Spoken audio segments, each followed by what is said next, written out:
दोस्तों, अगर हम अपनी बैड मनी हैबिट्स को आइडेंटिफाई कर पाएंगे तो ये एक लाइफ चेंजिंग स्किल बन सकता है। नहीं तो हम हमेशा के लिए गरीब ही रह जाएंगे और अपनी किस्मत को कोसते रहेंगे। तो आज हम बात करेंगे ऐसी 10 हैबिट्स की जो आपको गरीब बनाती है और आपको इनको जानना बहुत उपयोगी हो सकता है। तो let's get started. First, living beyond your means. इसका मतलब है आय से अधिक खर्च करना। यदि आप अपने आय से अधिक खर्च करते हैं और सही बजटिंग नहीं करते हैं तो आपको बहुत बड़े फाइनेंशियल डेट यानी कर्जे का सामना करना पड़ सकता है। ऐसी खराब आदत आपके फाइनेंशियल ग्रोथ को बंद कर सकती है। पीटर मुरे ने कहा था कि don't live beyond your means, if you can't afford something then save for it. इसका मतलब है कि आप अपने आय से अधिक खर्च मत करिए। यदि आपको कोई चीज पसंद है, आप उसको लेना चाहते हैं लेकिन आप उसको आज अफोर्ड नहीं कर सकते हैं, तो आप कुछ दिन वेट करिए, सेविंग करिए और सेव करके फिर उस चीज को खरीदिए। प्रॉपर बजट की कमी, सही बजट के बिना जीना और अपने खर्चों को ट्रैक न करना आपको फाइनेंशियल क्रंच में ला सकती है। यदि आपने कोई भी अपना बजट फिक्स नहीं किया तो आप किसी भी समय बहुत ज्यादा खर्च कर सकते हैं और महीने के अंत में आते आते आप फाइनेंशियल क्रंच में आ जाएंगे क्योंकि आपने सही बजटिंग नहीं की है और आपके पैसे बहुत पहले ही खत्म हो चुके हैं। इसलिए आप महीने की शुरुआत में ही अपनी इनकम, एक्सपेंसेस और सेविंग के लिए एक फिक्स बजट को बना लीजिए and stick to that budget. Accumulating high interest debt यानी हाई इंटरेस्ट वाले लोन्स का उपयोग। पर्सनल लोन या क्रेडिट कार्ड के लोन्स के बहुत हाई इंटरेस्ट रेट्स होते हैं जो आपके फाइनेंशियल कंडीशन को बिल्कुल खराब कर सकती है। जैसे क्रेडिट कार्ड में 3.5% पर मंथ का इंटरेस्ट यानी 42% पर एनम का इंटरेस्ट चार्ज होता है, जो कि बहुत हाई इंटरेस्ट रेट है और ये इंटरेस्ट हर महीने के इंटरेस्ट के ऊपर इंटरेस्ट लगता है। इस इलस्ट्रेशन से आप देख सकते हैं 1 लाख रुपए का इंटरेस्ट 1 साल के लिए अगर आउटस्टैंडिंग हो जाए तो साल भर में आपके 1 लाख पर 51,100 रुपीज इंटरेस्ट हो जाएगा, जो कि 2 साल नहीं बल्कि मात्र 1 साल 9 महीने में दुगना हो जाएगा। ऐसे हाई इंटरेस्ट लोन्स के डेट ट्रैप में आप फंस जाएंगे, आप इससे कभी निकल नहीं पाएंगे और सिर्फ आप नहीं, आपका पूरा परिवार भी उस इंटरेस्ट के डेट से दब जाएगा। तो ऐसे इतने हाई रेट इंटरेस्ट लोन्स को आपको कभी भी नहीं लेना है।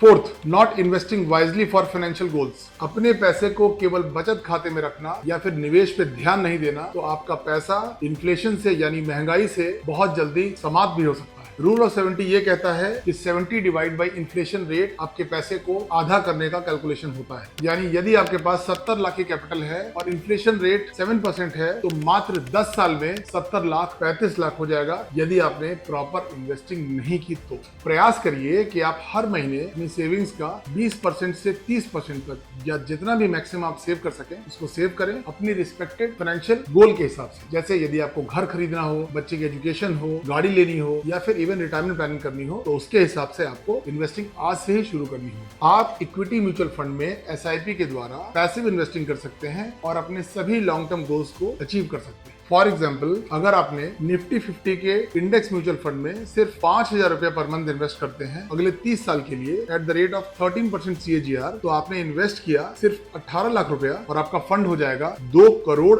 21 लाख रुपए। Fifth, not investing early. अगर आप 20s में हैं, अर्न कर रहे हैं और आपके पास कोई भी फाइनेंशियल रिस्पॉन्सिबिलिटीज नहीं है और आप खूब खर्च करके अपनी लेविश लाइफस्टाइल को एंजॉय कर रहे हैं तो इसमें कोई हर्ज नहीं है। लेकिन अगर आप कुछ भी इन्वेस्टिंग नहीं कर रहे हैं तो एक आप बहुत बड़ी अपॉर्चुनिटी को मिस कर रहे हैं और बहुत गलती कर रहे हैं। फॉर एग्जाम्पल, अगर आपकी एज 22 साल है, आपने अभी से इंडेक्स म्यूचुअल फंड में मात्र 5,000 रुपए की स्टेप अप SIP चालू कर दिया, अगले 25 सालों में यानी जब तक आप 40s में होंगे तब तक 2 करोड़ 45 लाख की एक शानदार वेल्थ तैयार हो जाएगी और अपने सभी फाइनेंशियल गोल्स को आप आसानी से अचीव कर पाएंगे। तो इसलिए हमें जितना जल्दी से जल्दी हो सके अपने कैरियर में इन्वेस्टिंग को स्टार्ट कर देना चाहिए। अगर आप इमरजेंसी फंड को नेग्लेक्ट कर रहे हैं तो आप एक बहुत बड़ी गलती कर रहे हैं। दोस्तों, इमरजेंसी आपको बता के नहीं आएगी। ये वो पीरियड हो सकता है जहां आपको कोई अनफोर्सीन इमरजेंसी आ सकती है, जैसे कोई मेडिकल इमरजेंसी हो सकती है या अनफॉर्चुनेटली आपकी नौकरी अगर चली जाए तो आपको एक इमरजेंसी फंड बनाना होगा जिसमें आप अपने 6 महीने की मंथली एक्सपेंस को बैंक के सेविंग्स अकाउंट में, लिक्विड FD में जो कि कभी भी ब्रेक हो सके, या लिक्विड फंड्स में इन्वेस्ट करेंगे जो बिल्कुल लिक्विड होता है जिसे हम जब भी चाहें विड्रॉ कर सके।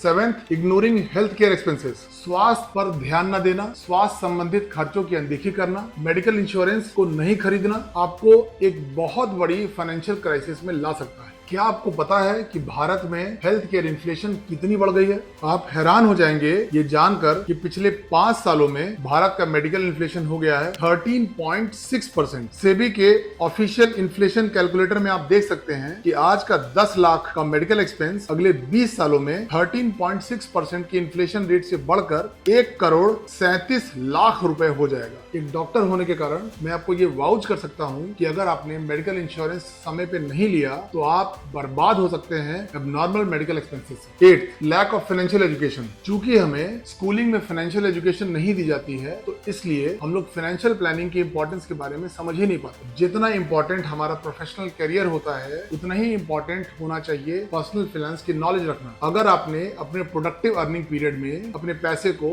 खराब इन्वेस्टिंग कर दी, यानी एफडी में इन्वेस्ट कर दिया या एलआईसी के किसी इंडोमेंट प्लान में इन्वेस्ट कर दिया, तो आपको इतने खराब रिटर्न्स मिलेंगे कि वो 6 से 7% इन्फ्लेशन को भी बीट नहीं कर पाएगा। तो हमें फाइनेंशियल एजुकेशन जैसे पर्सनल फाइनेंस, इन्वेस्टिंग और फाइनेंशियल प्लानिंग के ऊपर ध्यान देना होगा। 9th, neglecting means of professional growth. अपनी करंट फाइनेंशियल कंडीशन से बिल्कुल सेटिस्फाइड हो जाना और अपने प्रोफेशनल ग्रोथ के लिए प्रयास नहीं करना आपको फाइनेंशियल जर्नी में कभी भी आगे नहीं बढ़ने देगा। आपको अपने इनकम को बढ़ाने के लिए प्रोफेशनल स्किल्स को इंप्रूव करना पड़ेगा। अगर आपको लगता है कि आपको हायर एजुकेशन करके आपको प्रोफेशनल ग्रोथ मिल सकती है तो डेफिनेटली उसके लिए इन्वेस्ट करिए। आपको अगर कोई एजुकेशन लोन लेना पड़े तो उसको भी लीजिए। आईटी प्रोफेशनल है तो आपको अपने डोमेन से रिलेटेड कोई सर्टिफिकेशंस करना हो तो उसको करिए, जिससे आपको प्रोफेशनल ग्रोथ मिल सके, आपको अच्छे जॉब प्रॉस्पेक्ट्स मिल सके और आप आगे प्रोफेशनली ग्रो कर सके। 10th, not seeking a professional advice. जैसे हर स्पेसिफिक फील्ड के स्पेशलिस्ट होते हैं जो कि प्रोफेशनली क्वालिफाइड होते हैं और वो अपनी गवर्निंग बॉडी से लाइसेंस्ड होते हैं, जैसे specialist doctors, chartered accountants, architects, lawyers, ठीक उसी प्रकार से फाइनेंशियल प्लानिंग के भी स्पेशलिस्ट होते हैं जिन्हें सर्टिफाइड फाइनेंशियल प्लानर्स बोलते हैं, जो FBSB यानी फाइनेंशियल प्लानिंग स्टैंडर्ड बोर्ड्स में चार्टर्ड होते हैं। और सेबी रजिस्टर्ड इन्वेस्टमेंट एडवाइजर्स भी होते हैं जो